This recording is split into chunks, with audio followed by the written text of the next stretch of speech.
on your number one feel-good station. This is Jacaranda FM. Let's do this!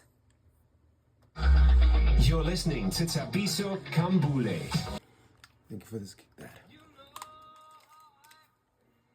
Feeling oh so good on your number one feel-good station. This is Jacaranda FM. Ja, die vreemde stem is nie 'n stem wat jy ken hierdie tyd van die oggend nie, maar is 'n ander stem. Thabiso Kambule is my naam, the Fresh Prince of Entertainment, standing in for the one and only Mac Rapapale. Hy is terug saam met jou weer môre. Het 'n bietjie 'n lang naweekie gevat, maar ek wonder nog steeds, hoe doen die man dit? I don't know if you can relate. As jy weet, as jy nie gewoonlik, kom ek sê, ek het nou 2 uur vanoggend opgestaan om hier so te wees. Maar as jy weet jy moet die volgende oggend 'n sekere tyd opstaan, jy is nie gewoond aan daai tyd nie, like me, 2 am. Wie staan 2 uur op? Nietemin.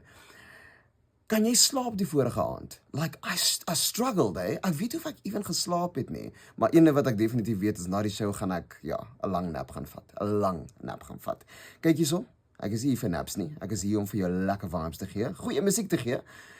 Sabrina Carpenter op pad, Chappelle Rowan op pad, Jessie J op pad en Glass Animals. 30 minutes of non-stop music on your number one feel-good station. This is Jacaranda FM. Let's do this! You're listening to Thabiso Kambule.